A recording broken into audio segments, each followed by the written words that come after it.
Welcome to the Naavik Gaming Podcast, where it is our mission to explore the business and future of video games. We bring together the industry's brightest builders, investors, and thinkers to keep a pulse on current events, dissect emerging trends in games, share lessons learned, and have a great time. This podcast is also part of Naavik's growing ecosystem, which ranges from free and premium research to consulting and advisory services. For more information, visit www.naavik.co. This episode is brought to you by Heroic Labs, which powers some of the world's biggest games with its Heroic game stack. Its composable products are Nakama, the open source backend game server, Hero, the game development framework for all your live service game features, including the complexity of managing offline mode, Satori, the world-class live ops product for maximizing monetization and retention, and lastly, the Heroic Cloud to provide massive scalability. After nearly 10 years of operation, thousands of studios trust Heroic Labs to help them focus on their games and not worry about game tech or scaling for success. To learn more and reach out, make sure to visit heroiclabs.com or check out the link in the show notes. Now, let's jump into the episode. Hello, and welcome to the Naavik Gaming Podcast. I'm your host, Niko Vuori. Today, we have an absolutely fascinating episode lined up, one I've been looking forward to quite a bit. We are diving into the intersection of innovation, controversy, which we don't often get to do in this podcast, and the ever-evolving world of gaming and sports tech.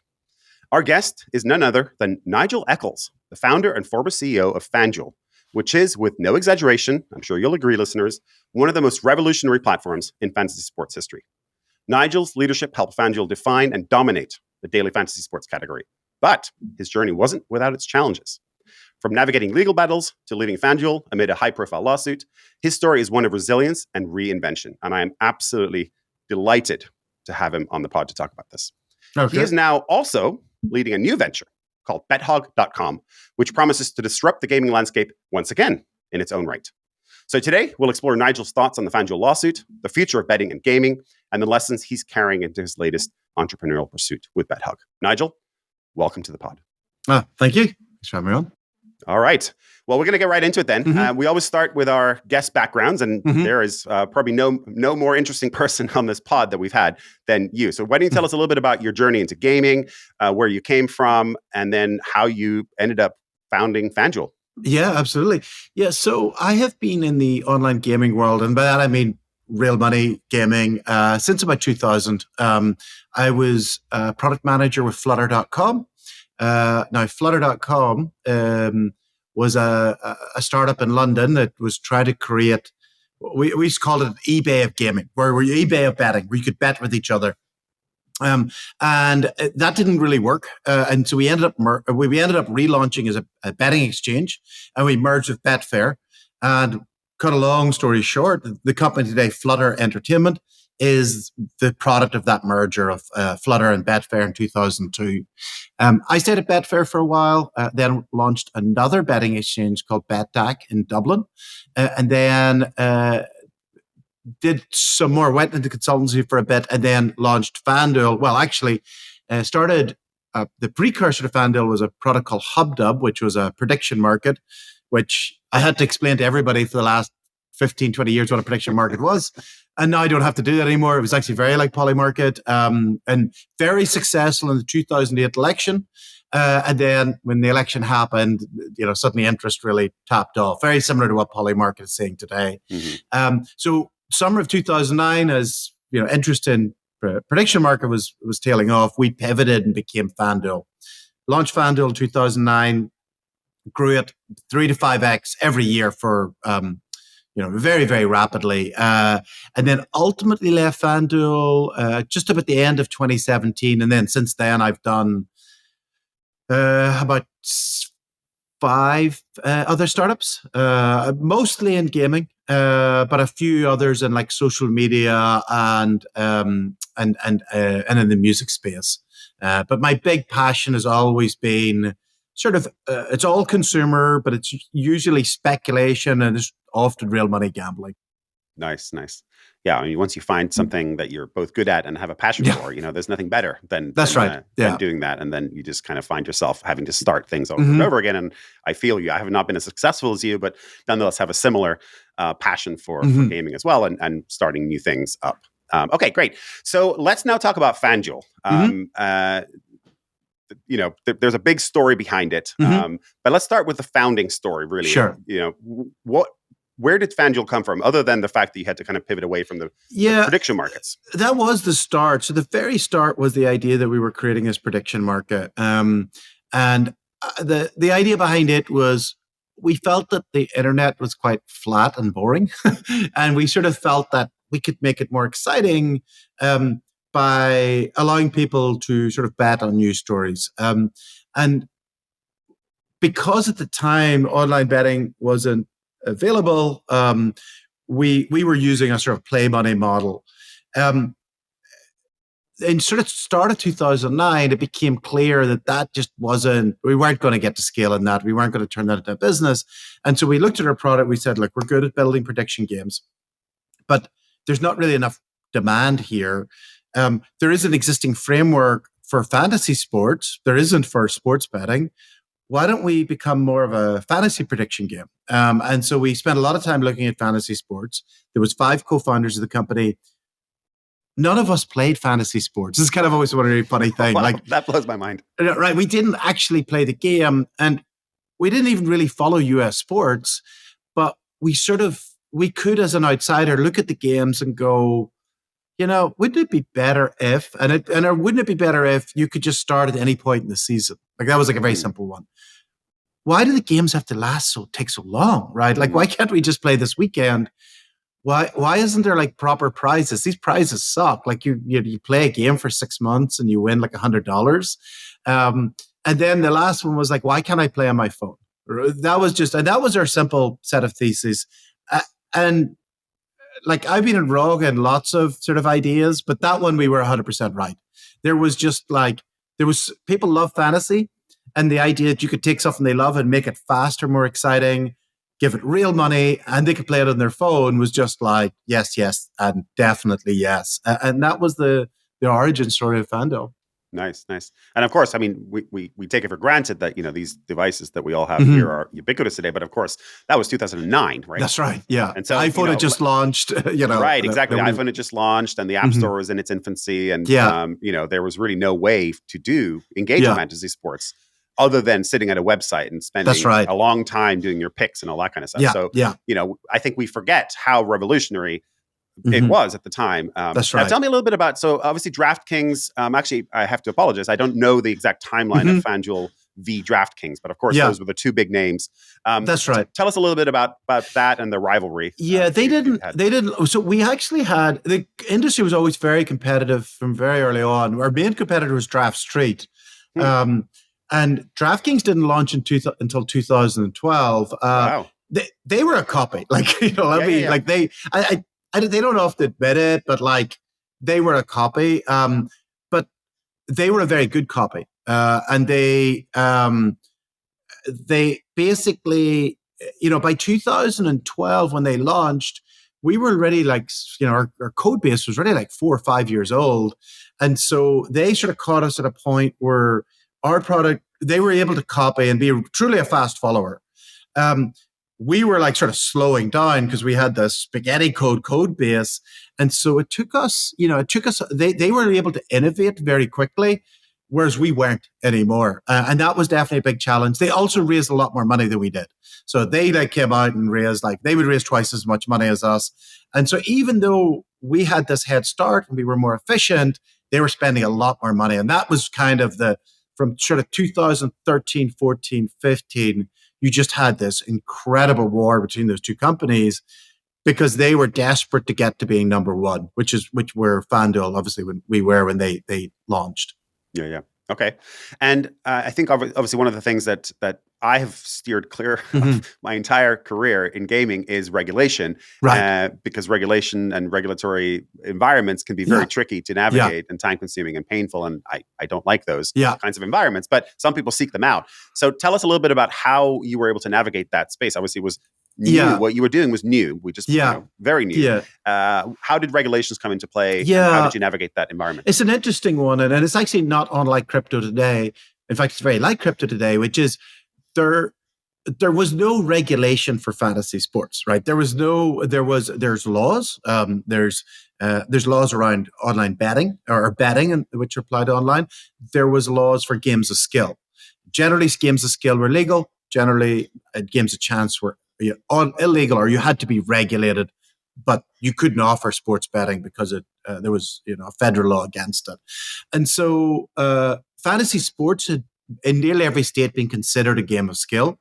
And so we operated within that. Now, generally considered, these are not legal terms. Like there's no regulator, and there wasn't even any person you could go to and say, well, what defines fantasy sports, right? Like that was really like an opinion. Everybody had a lawyer who said, this is fantasy. And so we operated under the definition under the Unlawful Internet Gaming Enforcement Act, which is a federal law.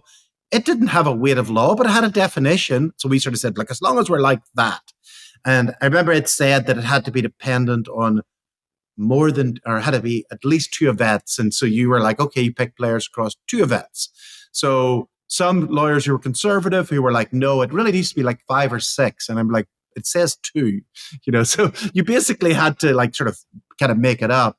You had to be like, look, it's, we needed to be skill based. Like, so if somebody just comes in and picks a random lineup, then that shouldn't really win. And so that was fine until we really started to get to scale. By 2015, FanDuel and DraftKings were doing like hundreds of millions in revenue.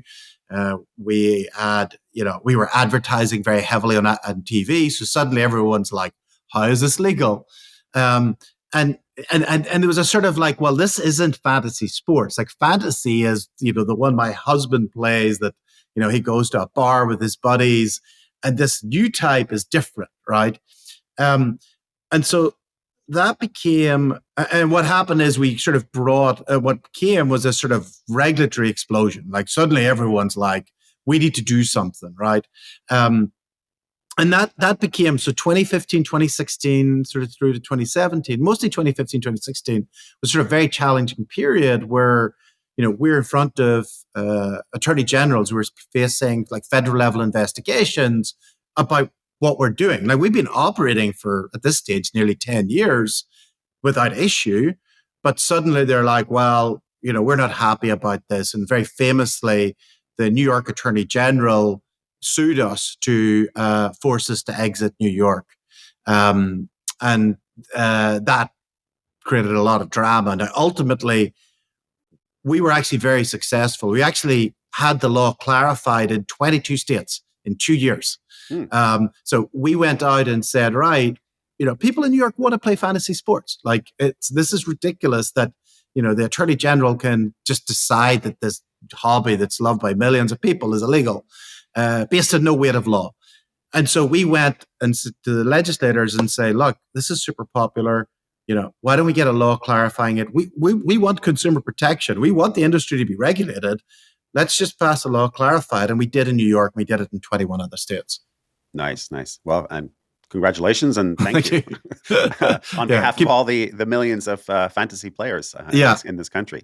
Not dissimilar to crypto. I mean, you already made the connection there. It was kind of came out of nowhere, suddenly exploded into popularity.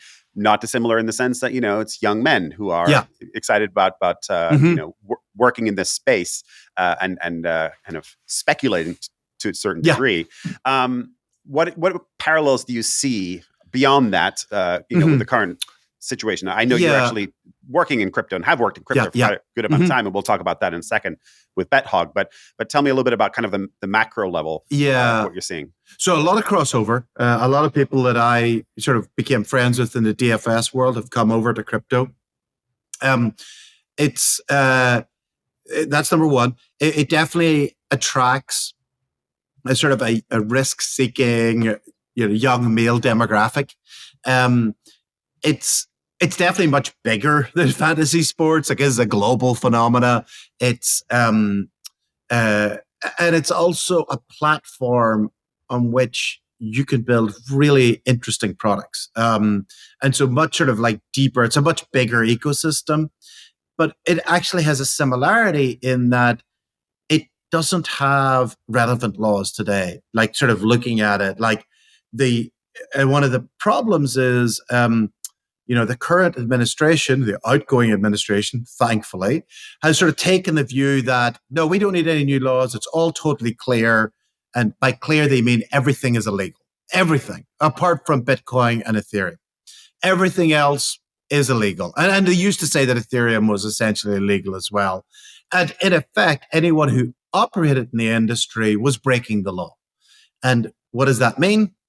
Fines, maybe prison. Like, we don't know. And so you have operators like Coinbase, which has gone public, has an army of lawyers trying to keep them compliant with the laws, but the SEC is suing them, saying that they're breaking the law, and not even being clear about what laws they're breaking. It's just like, you're breaking the laws, and saying everything you have on here is security.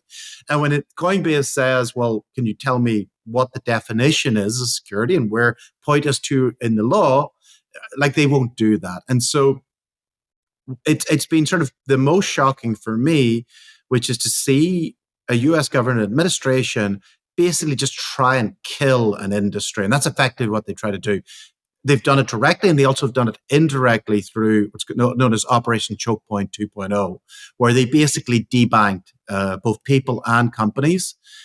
We also saw that in gaming, where it wasn't a government agency doing anything directly, but suddenly you lost your bank account. And once you started losing your bank account a lot, you started like, wait a second, why is this happening? And it's because there's government agencies behind it saying, we don't like this. And we don't have any power to stop it, apart from we can lean on the banks. And the banks, because they have to keep a banking license, they have to comply. And so that's what we've seen in crypto. But we also, we saw this, we've seen this in gaming for the last 20 years. So lots of sort of similarities in the industry. I think everyone within crypto after the election, it was like a massive sigh of relief, because the new administration doesn't even have to be good. It just has to be not the last one. The last one was terrible for the industry and pushed a lot of people offshore, because they're like, hey, why would I stay in America whenever like they are actively at war against this industry? Yeah. I mean, being unbanked is, even though theoretically you could use crypto for payments, you still can't operate it. You can't operate. Like, how do I pay my employees? Yeah, how do you go? Yeah, how do you pay your employees? Yeah. How do you convert to fiat currency? Yeah. Like, you need some kind of on-ramp and off-ramp. And if you don't have a bank account, then, well, that's it. Choke point is a very apt term. We've never done an emergency podcast at Naavik, but we did our first emergency podcast when the SEC went after NFTs. Right. And OpenSea. And that was the moment, like, for me, I was just like, this is madness. Like, why are you going after digital collectibles and calling them securities? Like, that's mental, right? So, the thing for me that I did not understand was, who was the constituency that they were trying to serve, right? Like, if they protect, right? Protect. Right. Ostensibly, it's about consumer protections, which in and of itself, I'm like, I'm all for consumer protections. That, right? But who is being harmed? Where's the harm? Yeah, and in what way were there? What they actually did they actually protect any consumers? Because all I saw was they just pushed fraud to the margins, and they didn't investigate any of it. And so, over the last 3-4 years, and when you work in crypto, it's nothing worse. It's just like all this bad behavior, all the fraud and rugs, and you're like, why aren't they looking into that? Like, why aren't they stopping that? Like, so that goes away. Instead, they're suing Uniswap, Coinbase, OpenSea. Like, that was just insane. Yeah. I mean, the lawyers, I've worked in Web3 and crypto and have been long on crypto for a very long time. Not as long as some, but 2016 is when I first got into crypto and got red-pilled a little bit. There has been so much bad behavior, which is rightfully condemned. Yeah. But a lot of the time that doesn't get, to your point, that actually doesn't get addressed. What gets addressed is the bigger players who are actually playing clean. Because the bigger you get, the more clean you kind of have to be by definition. Because you have customers, you have employees, you have constituencies that rely on you. And so ironically enough, the big players like Coinbase, who are actually operating by the book, essentially, whatever book exists, are the ones that are the government's going after, and the ones that are actually causing the harm and doing the rugs and the scams and the crime, essentially, they're getting away with it. So anyway, we could do an entire other episode about this, but let's move on to, because it is I wanted to call out the similarities because again, this is your careers is essentially operating in this environment and doing so very successfully. So I'm excited to talk about BetHog in a second, but let's talk now about the FanDuel lawsuit. I'm absolutely fascinated. You have a front row seat. I've had a front row seat. Tell us. Our listeners may not know. I mean, they probably know about the lawsuit, but they may not know the details. So let's start from the beginning. What happened and where are we at now? Because it's actually in the news right this very second. Like this year, there's finally some kind of movement. Yeah, no, there's a lot of developments at the moment. So essentially, where the lawsuit stems from, whenever you start a company and start raising money, almost always your investors have a different class of shares. It's usually called like preference shares. And what it means is that they get their money back plus upside, right? And in a scenario where you sell the company for less than the money going in, they just get their money back or get whatever, cents on the dollar of their money back. And it's just kind of an accepted practice in the industry that they're like, look, why should founders make money in a scenario where the investors are losing money, right? That's kind of the accepted practice. And FanDuel was the same. So we raised by 2018, we had raised about 450 million. And so we had it's called a pref stack. This is the first amount of money goes to the investors. We actually had a pref stack of 559 million because some of the money we had raised had like special interest and special terms. So 559 million, that's a good number to remember because that comes up again in the story. So if we were to sell a company, if we were to sell it for under 559 million, the investors would get whatever it is. If we were to sell it above, the investors would get that first 559 million. And then we would share in the upside with the investors. And by share, I mean founders, employees, and then some seed investors who were common shareholders as well. Sort of, you've got common shares and you've got preference, you get paid first, and then you've got common. So that's kind of the sort of first part. And just to everybody listening, like that is extremely common. That is almost every single venture deal in the entire world, but certainly in the United States, especially if it's done from Silicon Valley based kind of law firms, that's the structure you're gonna totally have. normal. So it's not abnormal in any way, shape, or form. The second thing then is by sort of early 2018, FanDuel's board. So the founders had left the company by this stage. And you remember that's like over 10 years after we had started it. So again, not that unusual. But the board was dominated by late stage investors. So representatives of firms like KKR and Shamrock. And only really a couple of independents. And then only one investor who was representative of the early stage investors, who might be more in line with founders and employees. And that's important because what happened at the start of 2018 was the board was like, look, this company still wasn't profitable. They wanted to go into a merger, a structure where they would have upside of sports betting because sports betting at this point had not been legalized, but the Supreme Court had agreed to listen to the case. And there was pretty high expectation. It wasn't certain, maybe it was 50-50, that sports betting this law might get repealed and then the states could start offering sports betting. And if they did, everyone knew that it was going to be a huge industry. We had known it for years that, like, if sports betting becomes online, US is going to be the biggest market in the world very quickly. And so the board's thinking, okay, how do we maximize our upside, but minimize, the downside, so we don't have to put any more money in? And so what they did was they ran a process and they talked to Flutter.com or Flutter Entertainments and said, hey, you've got this US division, which is a reasonably big business. It's mostly in horse racing. Why don't we merge the two? And you put in, I think they put in 160 million at the same time. So they did that, and then they spent a lot of time negotiating the relative values of the two companies. They say, well, this is a little bigger, but you're putting in a lot of money. And so what they settled on was that FanDuel shareholders would get 40% of this new company, and the Flutter Entertainment would get 60%. Okay.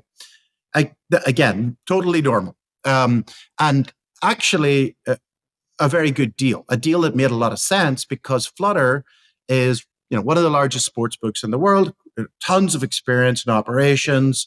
They brought all of that expertise. FanDuel brought brand, customer base, and, a 500-person team, of engineers, marketeers. So a great combination, particularly if sports betting gets legalized. So that's the first part. This sort of general 60-40 was agreed, but not finalized, but it was agreed. During that process, what happened was PASPA was repealed. PASPA was the federal law that said the states can't offer sports betting. Everyone immediately knew, wow, sports betting assets in the US are going to be rocket. They are super valuable.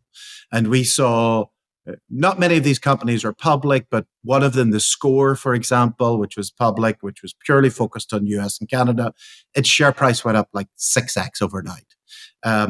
Flutter Entertainment share price, and they didn't have a big exposure to the US, very small at this stage.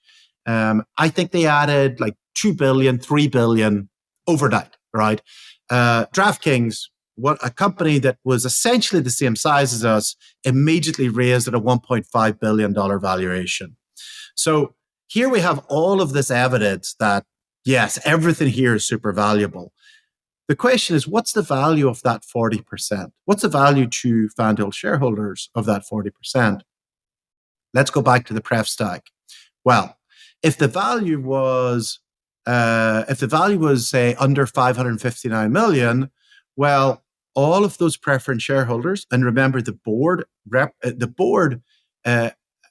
people on those board are actually from all those preference shareholders, right? If it's under 559 million, they get all of the upside. That 40% goes all to them. If it's more than 559, they have to share it with the common shareholders, right? The employees, the founders, people in the building, people who've worked there for 10 years, sitting in the building, they would have to share it with them. And so how would you find out? Well, there's lots of ways you could do it. You could go to a banker. Or what you should do is you should say, look, this board is conflicted on this question. We're going to recuse anybody who's conflicted, and then we're going to have a board vote on this process. We're going to do a shareholder vote because, wait a second, we're all conflicted. We can't like negotiate with ourselves. That's clear conflict of interest. And one of the really important things in corporate governance in the UK, in the US, really anywhere in the world, is the board members represent the interests of the shareholders.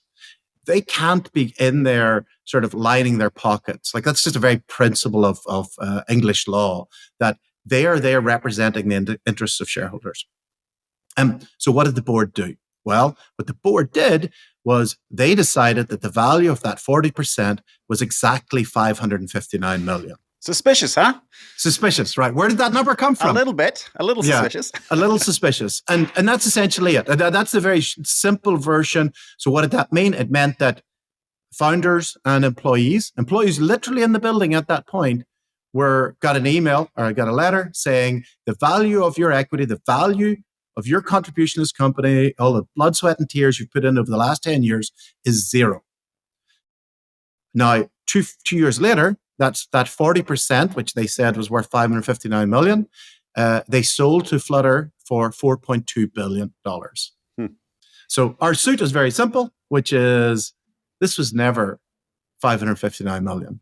You did not represent the interests of the shareholders. What you did is you represented your own interests, and you looted the company. You stole company assets to pay yourself. And they did. They made these investors made billions of dollars at the expense of employees. Like their secretaries who would have made a couple of $1,000 that was stolen from them. Like you can't really try to put a clear terms in that. And that's essentially what they did. I mean, this is one heck of a story. And I really appreciate you coming here and telling me. I've been reading about it in the news and have been following this. But hearing it firsthand is special. So thank you for sharing that. No problem. Now, where are we at now?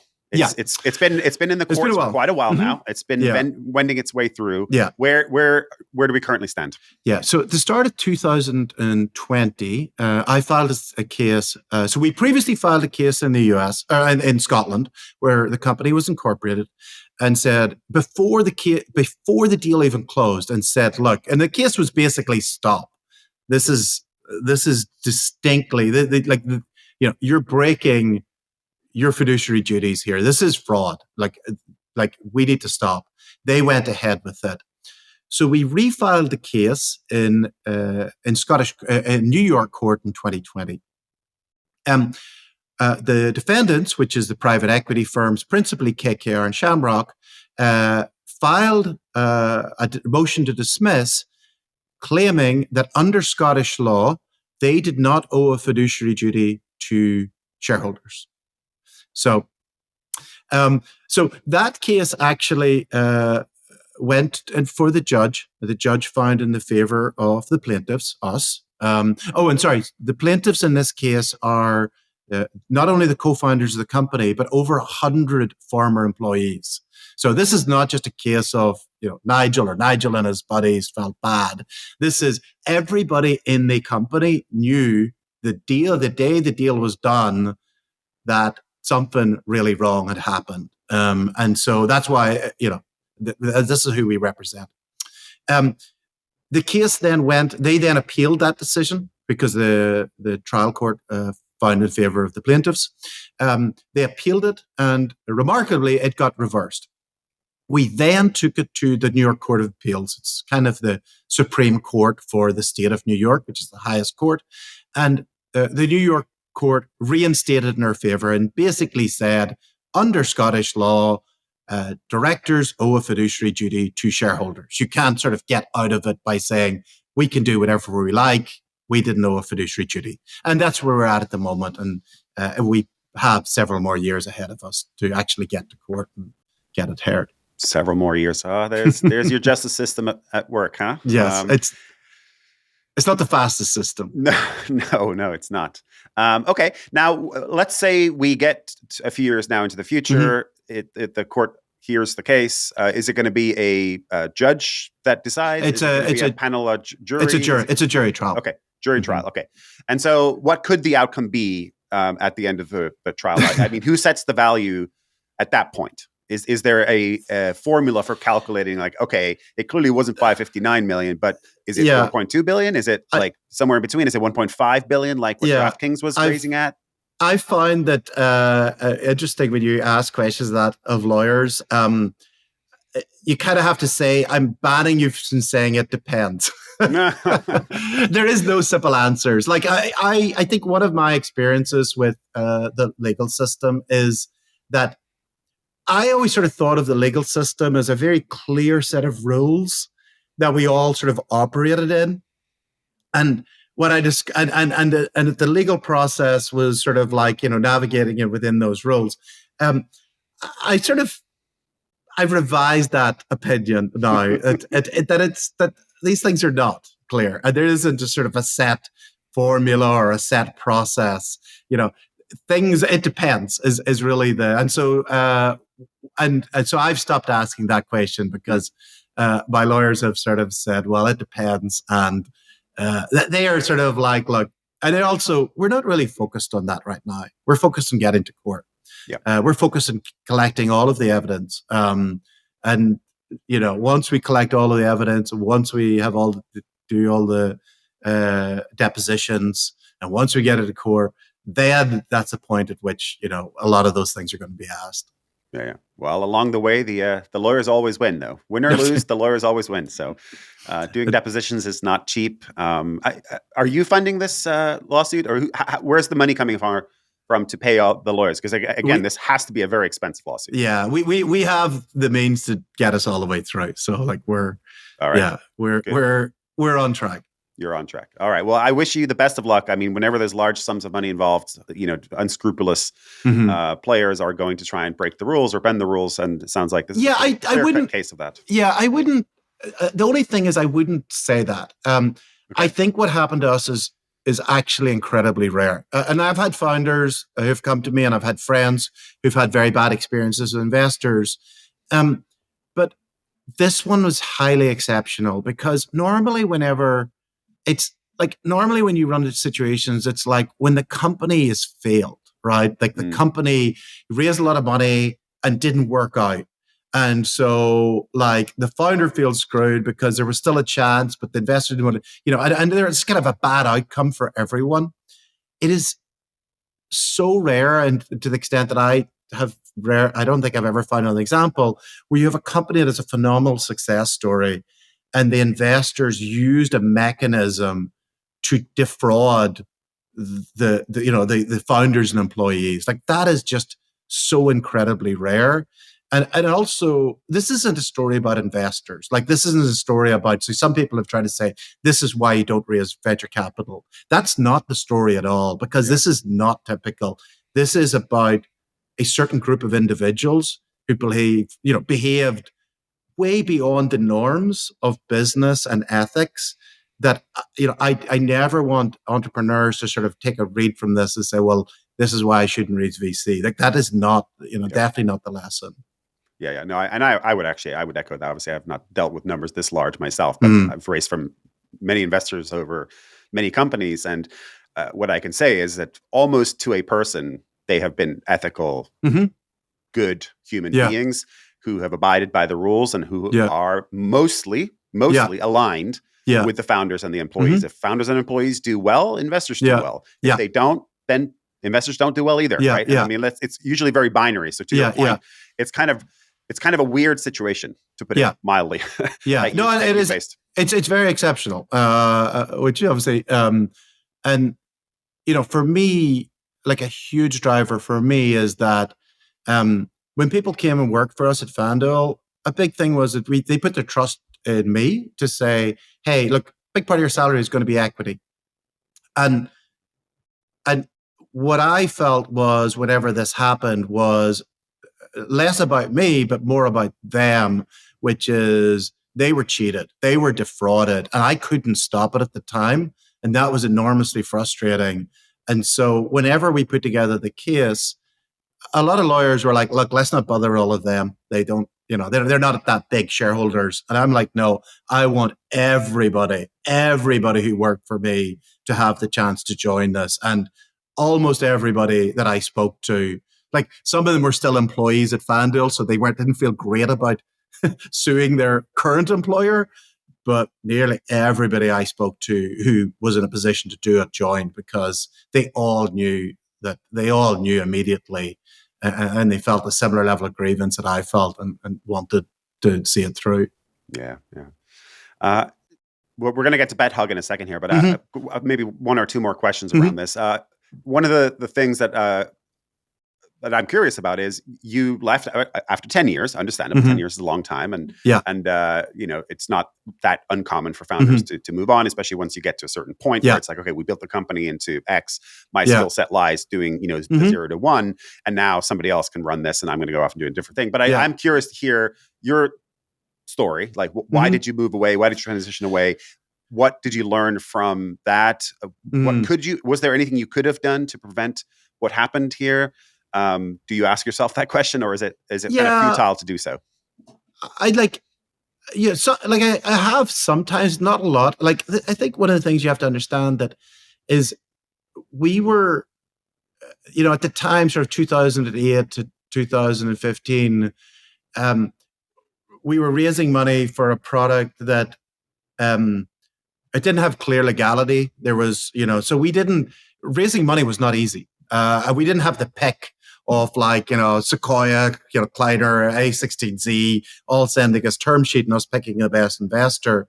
And so, we often we had one term sheet, right? And so, and as you can see, some of the people on our board, like it was pretty clear to me by 2017, or certainly when I left, they were not looking out for the interests of shareholders, employees, and that creates a pretty toxic environment. And so I think that was definitely a big factor in it for me, which is is this where I want to spend the next 10 years of my life? So that's a big factor. Like another thing is, I left, and what I immediately went back into is sort of early stage startups. Like that's what I love doing. I'm not saying that there's a number at which I would be like, okay, guys, I'm done. This is no longer interesting to me. We'll see with Bet Hog. Like, I guess you got to ask me in a few years' time. Like, is there a point at which I'm like, maybe we could get a CEO in here? Like, I don't think so. I think there's so much upside in this space that I don't make sort of plans like that way out. But what I will say is incredible founding team at Bet Hog, fantastic investors. Like, if you told me that I'm going to be here for 10 years scaling this, I would be like, great, super happy. Teams, like one of the best teams I've ever worked with. So like, it's, if you're building cool products with people you love working with, like, there's nothing better. There's nothing better. Like, I've been working with the same team for the better part of 15 years now across multiple different companies. And I mean, as a founder myself, like there's nothing better than working on something you're passionate about that you are hopefully good at. Yeah. And then scaling that with a group of people that you can trust and they trust you. So I mean, I hear you. I hear you, Nigel. No, that's like one of my co-founders of Bet Hog co-founded FanDuel with me. So we've worked together. Well, there you go. So we've worked together for 17 years now. 17 years. Yeah. And like we've got new people who've come in, who I've worked with for the last few years. And it's just, I think one of the things you learn, like when you're a first time entrepreneur, I don't think you don't realize the importance of culture enough, and you make shortcuts because you kind of feel you have to. And God, do they burn you? Do they really? You really pay for it, and it sometimes feels like your company is the accumulation of all the HR mistakes you made, and there's no fixing it. I always am amazed that people who build like Facebook and stuff, like Mark Zuckerberg, like that they managed to keep it like fresh and exciting, and or like so. I that's one thing that I'm just very cognizant of. A second time around, which is I would say at FanDuel, if we had somebody who was very good at one thing, but was like culturally not great for the company, they would be given, the benefit of the doubt, maybe repeatedly over multiple years. And at Bet Hog, it's easy. It's like, look, it's, no, it doesn't work here. Yeah. and it's actually meant that we have, I've just, at our previous companies, we struggled to find product market fit. Like this was a company, startup, we've really, really struggled. But as a team, there was never, I don't think it was a crossword said in 2 years. It wasn't meant that we weren't all fighting to make it work, but we all trusted each other. We were all working super hard. And it was as good an experience that a failing startup could be. And so that's just culture. And that's definitely something I learned. Yeah. I mean, I think culture is so critical for first-time founders. It's not about growth at all costs. It's not about blitz scaling. Like, I don't believe in those things. That will come if you have the right team and the right culture in place and you find the product market fit. You should, one of the things that I like to say to my team is it's more important to not hire the wrong person than it is to miss out on hiring the right person. Right. Yeah. Yeah. It's a toxic employee or somebody like the brilliant jerk. You've probably heard it. Yeah. they will ruin your culture. Like they Totally. may get you short-term results, but they will absolutely ruin your culture. And then you lose control of your company. You pay for it 10x. Yeah, absolutely. And also the other thing I would just say, like, I think I haven't learned it as badly as you have. But your board matters. Oh, who's on your board matters. It's so critical. And I know that first-time founders are so desperate to get that term sheet. They don't actually think about who they're bringing onto the board. They're just doing whatever they need to do, and they think it's going to be fine down the line. It isn't. Who you bring on your board and how much control you have over your board is absolutely critical. Yeah, it's actually interesting when people ask me about what matters more, terms or valuation, and I'm always like, neither of them.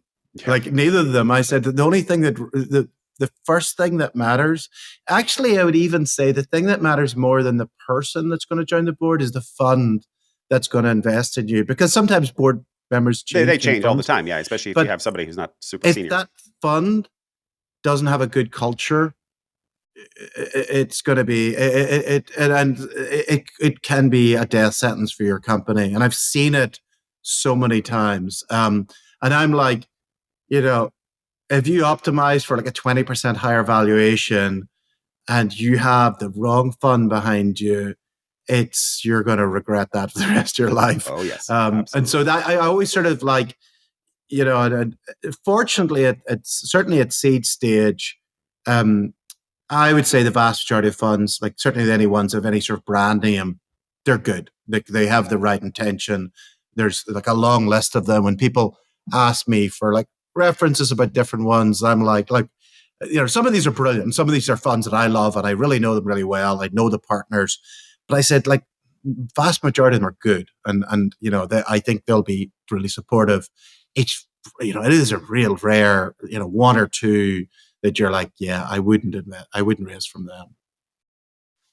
Okay, well, this has been absolutely amazing, and I've just really enjoyed listening to you, and I know our listeners will as well. This is a really interesting, rare chance to kind of get a first-hand, courtside seat into something that's still ongoing, and so many lessons learned here. There's a lot of lessons here for especially first-time entrepreneurs, but even experienced entrepreneurs and founders about what can go wrong, even with the best intentions, and even with strong founders and strong team in place.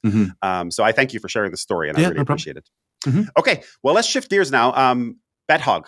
We spent a lot of time talking about FanDuel. Obviously, there's a lot of lessons learned here that you're probably going to do differently at Bet Hog. So what is Bet Hog, and what are you working on? Yeah, so Bet Hog is a new crypto casino that we launched last month. A very simple thesis, a little like FanDuel, right? Like we were like when sort of late last year when I was sort of looking at online casino, and one of the things that surprised me was what we've seen over the last 5 years is the emergence of streaming. Social and betting have been something that's been talked about for ever since we've had online betting. And one of the reasons it's been talked about is offline betting is a very social experience. Like, and I always sort of joke that like no one goes to Vegas on their own, right? Like or maybe they do, but it's not how most people do it, right? It is that I used to have to do that. I worked in the social casino space. And so I had there was 1 year where I went to Vegas 12 times, always by myself. Oh. And Vegas is the loneliest place on the planet. Yes. To be by yourself, because it makes unless you're a degenerate gambler. It makes no sense to be there by yourself. No, it's awful. Yeah, I've flown in there and gone to bed at 9:30. I'm just like with a book. There's literally nothing to do other than socialize, and if you don't have anybody there to socialize with, anyway, don't get me started. So it is a social experience. Like go to the race course in the UK. I always joke it's the only place in Britain you're allowed to talk to strangers. Like it's because it's a fun experience. People are out having a good time, and they talk to strangers. But online, it's totally solo, right? Like if you're on I always joke with the betting apps, the sports betting apps, they're like inspired by banking apps. I just want to get in, get my transaction and get out.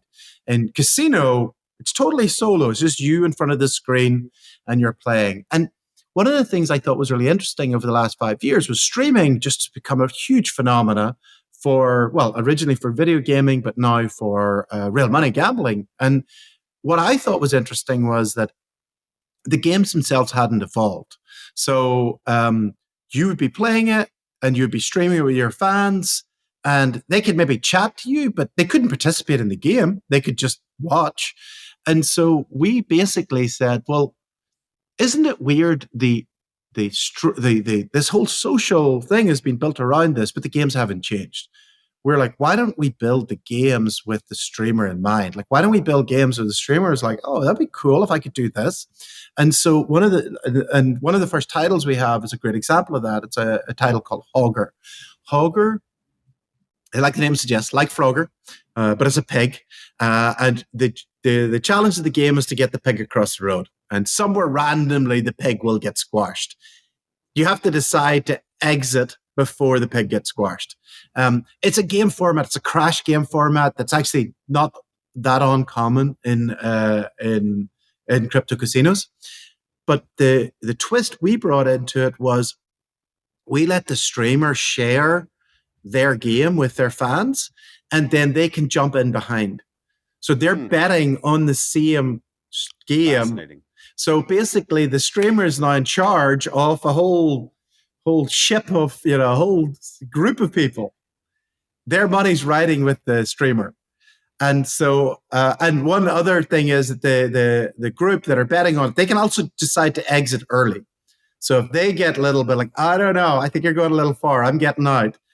And what'll happen, the way we do it is every person who bets on the streamer is represented by a little piglet, and so what you see is the hog, and then all these little piglets come and patter in behind the hog, and it's hilarious and it's really fun. And you're like, when you start playing it, you're like, why are all games like this? This is so much fun. And then you have the streamer like starting to like get worried that he's got carrying all this responsibility, or you'll get the fans actually all bailing on the streamer, and so it creates so much sort of rich entertainment. And we have other titles like that where basically, in real time, the streamer and the audience are playing together, and that's kind of, we're trying to recreate the online social experience online, and so that's what we're trying to do. So that's one of our big theses. Nice. Well, it sounds like a lot of fun. Yeah. So how does the betting aspect of it work then? Mm-hmm. So you've got the streamer. Yeah.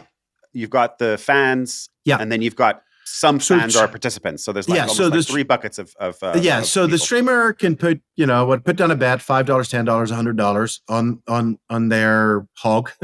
The fans then come in behind, and then they put down a bet as well. As the hog goes across, so maybe the first lane will pay 1.05, so times. So like if you put down $10, you would get 50 cents. They go forward one step. Generally, they'll get it. And then they can exit. And they can say, yeah, I won 50 cents. Money. I won money. Good, let's go home. But generally, they'll go, no, let's keep going. And then at some point, they start to go, oh, I don't know. It's starting to get kind of risky. And that's the point at which they cash out. If they go too far, everybody loses their money. Mm. So that's the challenge that everybody's playing. It's like, what is the point at which I jump, and what's the point at which I stay? So how do you balance a game like this? I mean, you're going to have to pay out, I presume. So yeah, so we there's a built-in margin into the game. So I think for that game is 3%. Okay. So the odds that we offer build in, and the probability that that happens just builds in the margin. Got it. Okay. So it's basically like if you were to use a slot machine analogy, it's a 97 RTP, return to player. That's correct. So and that's a game of pure chance. We do have another title, which is called Hodl Tournament. Again, it's a fun game that's very social. We run a game every day at 12 noon Eastern. The way it works is user turns up, they buy in. The one at 12 noon is free, so you don't even have to buy in. But basically, you get $100 in play money. And what you have to do is we will launch 10 meme coins. And these meme coins, this is a really fun game. But the meme coins will randomly go between 1 and 1,000x. And as it goes up, you have to decide. It's a little like Hogger. You have to decide how much to bet on each one, and when to take your winnings. But the twist on this one is it's PvP. You're competing to have the most money at the end of 10 rounds.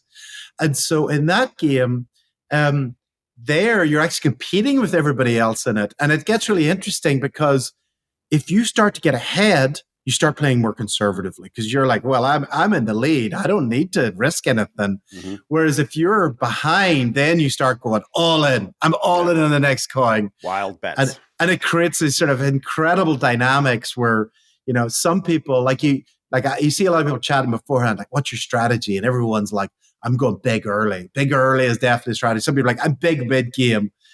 Big late game is bad because unless everybody's blown up, then everyone's going big late game. And so you kind of have to pick your strategy.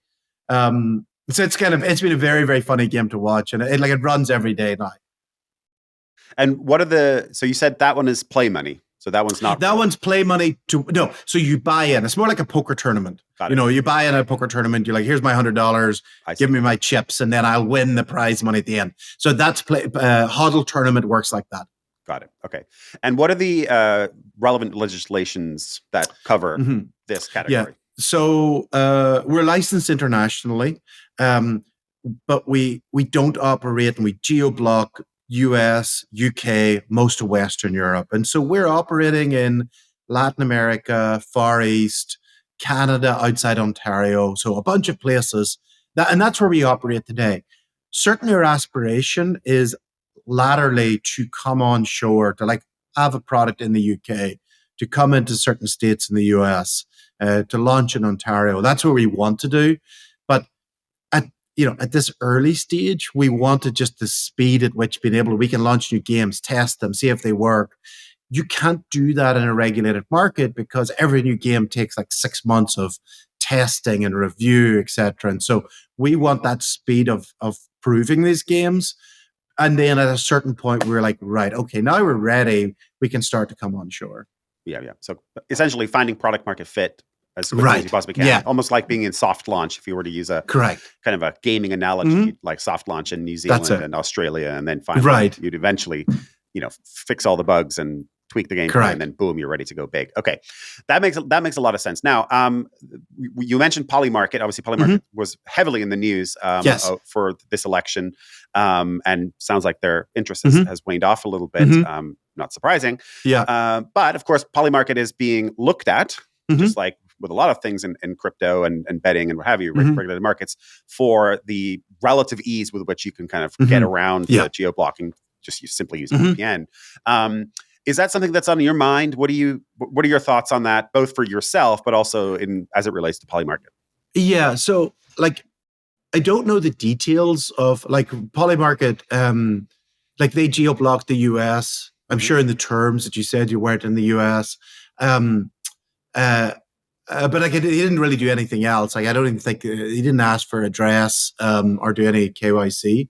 I don't know whether they knew they had users in the US. I just don't know. I know the company, and I don't know what they're in effect being charged with.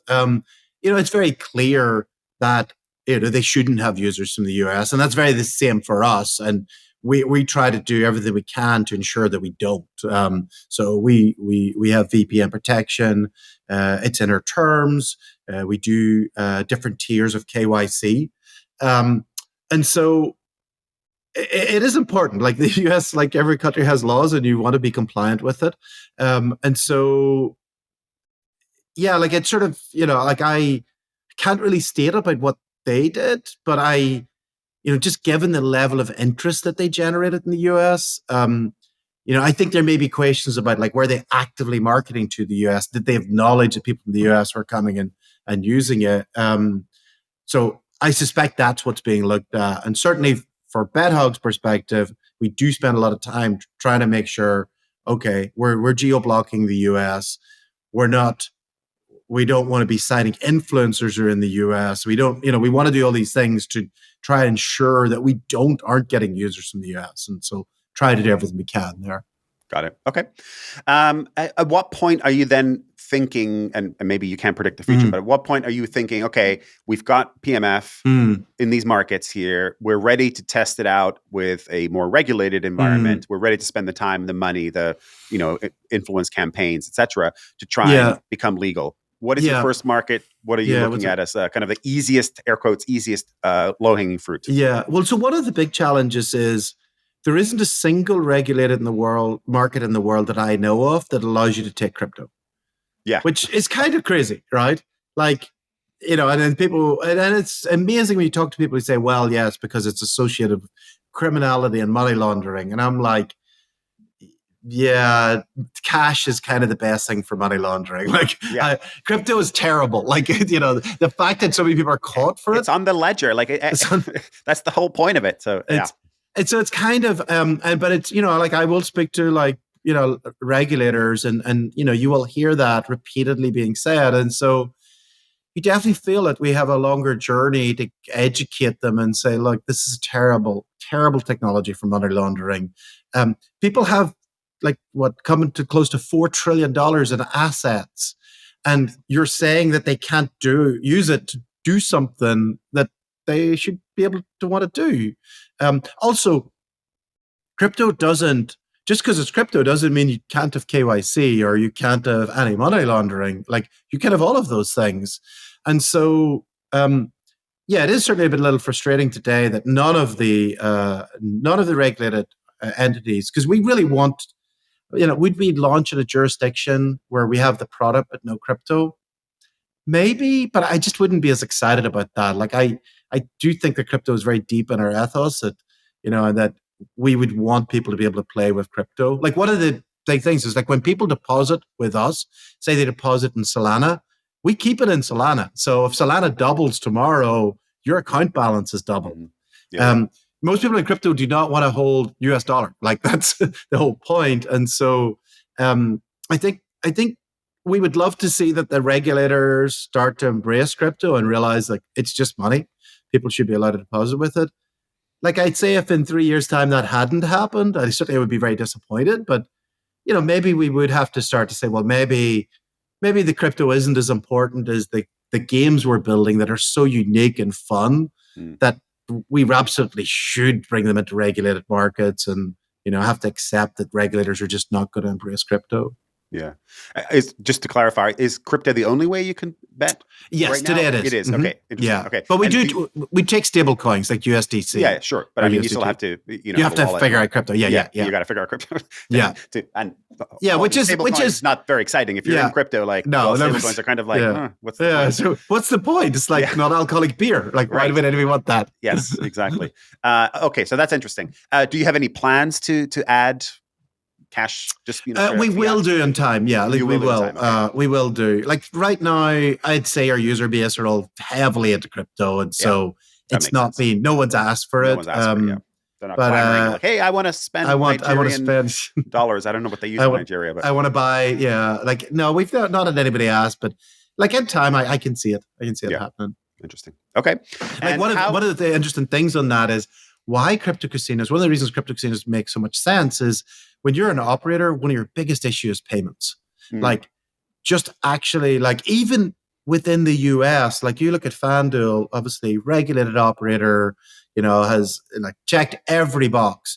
In Q1 of this year, they reported that 12.5% of their revenues went to payments, which is insane. It is insane. The fact that Visa and MasterCard get to take 3% of every transaction in the world, right?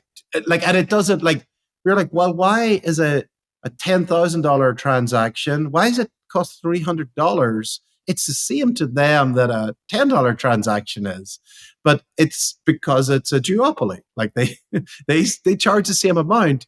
And so one of the, I think, amazing things about crypto is, like, we get away from that legacy payment rails, and we get to payment rails where we actually have a direct relationship with our customer. We give them a wallet address. They send the money to us. We don't have to interact with any third party who charges it like exorbitant amounts of money. And so that, to me, is one of the incredibly exciting parts. It is. Although I would just say that having just sold a little bit of Bitcoin and converted to fiat on Coinbase, they also take... Oh, they do. Fairly hefty, fairly juicy fee. So, while the actual transactions themselves, as long as they're on chain, is totally... Yes. As long as, and that's the problem is if you stay on chain, you're great. It's when you start to touch the traditional payment rails that then you get absolutely hammered. Yeah, exactly. And for better or for worse, I mean, that's the system we have today. You cannot live your life with crypto alone. No. You cannot go and buy milk at the grocery store with crypto. So at some point, you have to convert to fiat. And at that point, that's where everything gets expensive and slow and painful and what have you. So there's a very funny, I remember a very funny quote years ago and said, if the finance sector's job was to service industry and consumers, and therefore, surely as they get more efficient, it should get smaller. And what we realize is it's not the job. They're what they view their job is to extract rent from everyone. Like my bank views it as, how do we extract more rent for me for holding my money, which is insane, right? Yeah. And that's I think crypto, what its opportunity is to actually totally undercut an industry that hasn't been acting in the interest of consumers or business. They've absolutely been acting in their own interests, and their success, the success of the finance sector, underlines that their success in extracting rent. Yeah, and I mean, if we want to go right back to the very beginning of our conversation, the reason that crypto has been under scrutiny by the regulators is because they're in the pockets of the bankers, of the legacy players who've been around for as long as the financial system has been around the way we know it. They're the ones who still continue to extract rent and just get bigger and bigger. So yeah, it's full circle. So let's see what happens with this next administration, and let's see how things unfold. Okay, well, we're coming up to time here. But I did want to have one more question on BetHog, and then I have just like a final fun question, which I ask all of our guests, given that we're a gaming podcast. How are you planning on growing? Right, like distribution is always hard for any game. You're operating in jurisdictions and countries that you presumably don't have a huge amount of experience in. Right. Where does the growth come from? Crypto is notoriously fragmented. It's all over the place. It's very hard to target mass consumer adoption. So what are you guys doing about that? It's actually very straightforward. And it goes back to our product, which is our product is started with marketing in mind. Like we started with the channel, which is streaming. And we started with, we want to build products for these guys, streamers. And in a lot of ways, I actually said to our team, I said, don't think of the end user as a customer. Think of the streamer as a customer. If we're building great products for them, we're going to get end users. That's fine. But let's build amazing products for them. No one else is doing that. No one else is thinking about them. They're just giving them the same slot games that everyone else gets. We're like, why don't we build the products for them and talk to them and have a really good relationship there? So that if we do a great job there, marketing solves itself because they have an audience. They marketed it. I like that. I like that approach. And it's actually really interesting because streamers, crypto, betting, they kind of go hand in hand. I mean, that's your younger male core demographic. Exactly. So it seems like it's a match made in heaven. So really smart. I love the concept and somewhat surprised that nobody hasn't. It's one of those things where it's like, why hasn't somebody thought of that? So which means two things can happen. One is that we're geniuses, and everybody in retrospect will be like, wow, like they're genius. Oh, actually, three things. They can say they're geniuses. Second one, they'll say it was obvious, right? Whenever everybody's doing this, like it was obvious. And the third possibility is it totally fails. Of course. It's like, we're like, oh, there wasn't something there. Okay. Of course. I mean, we're hoping it's A or B. Yeah. Well, as with anything new, it's, you just never know. So sometimes it might just take time. I mean, Bitcoin was launched, 09, 08, 09? Yeah, 09, I mean, financial crisis. Only now are we kind of talking about it kind of in the mainstream sense. And it's obviously had its ups and downs and crypto winters along the way. Okay. Well, with that, we're coming to time. So my final question to you, which I ask all of our guests, given that we are a gaming podcast, is what 3 games are you playing right now? Can't be your own, or are you very excited by an upcoming game? Okay, so number one, and we mentioned it when we were chatting before, Polytopia. Yes. So I'm not playing it right now because I've had to delete it, and that's a sign of a really good game. Yeah. I just think it's got a very great balance of strategy. The games aren't too long. It actually plays very well on the mobile platform. So I definitely would have Polytopia. This is like my desert island games. A game that I am playing last night, I actually just started playing it last night, is Marvel's Rivals. Which is it's kind of like a reskinned Overwatch. I used to play a lot of Overwatch back, particularly during COVID. And so I played Marvel Rivals last night with my son, and it's a lot of fun. And if you play Overwatch, you immediately get it. You're like, okay, it's got payload, it's got 6v6, we got healers, we got tanks. So it's quite a fun title. Then my third one, that I actually play today. The biggest one is probably chess, which I play on chess.com. Chess.com, yeah. I like its metagame. Like, it's got a daily puzzle. It's got like an instant PvP. That's a pretty big one. And I love the snack element that I can instantly get in. It actually, for me, it's got a very similar game dynamic to Clash Royale. And to me, Clash Royale was a game that as soon as you finished, you're like, I want to play again. You're like, oh, I lost and I should have won. I got to play again. Yeah. And I find the chess, I play blitz chess. I'm like, 3-minute games, boom. And if I lose, I'm like straight back in it again. So those would be my three. Nice. A very eclectic mix. I appreciate that. And eclectic mix usually means good generalist. So maybe good at business. So let's see. So I wish you all the best with BetHog. It's a really interesting concept. Thank you. A really fascinating one, and kind of operating at the forefront of lots of different things. It's not that streaming is super new, but it's still not mainstream. It's still not like boomers like me certainly aren't really that into streaming. So, okay. Well, Nigel, it's been an absolute pleasure. I've really enjoyed this conversation. I really appreciate you being so forthcoming and open about, what's going on. The FanDuel story is just a fascinating one, and I know our listeners will absolutely love it as well. So thank you. And I wish you all the best. And I want to have you back to talk when there's more developments, either on BetHog or with FanDuel. Okay, great. Thank you. All right. And then, of course, as always, a big thank you to all of our listeners. We'll be back next week with more conversations, insights, and stories from the weird and wonderful world of gaming. So feel free to send questions, guest recommendations, and comments to me at Niko@Naavik.co. Until next time, friends, take care. Keep playing. If you enjoyed today's episode, whether on YouTube or your favorite podcast app, make sure to like, subscribe, comment, or give a 5-star review. And if you want to reach out or provide feedback, shoot us a note at podcast@Naavik.co or find us on Twitter and LinkedIn. Plus, if you want to learn more about what Naavik has to offer, make sure to check out our website, www.naavik.co. There, you can sign up for the #1 games industry newsletter, Naavik Digest, or contact us to learn about our wide-ranging consulting and advisory services. Again, that is www.naavik.co. Thanks for listening, and we'll catch you in the next episode.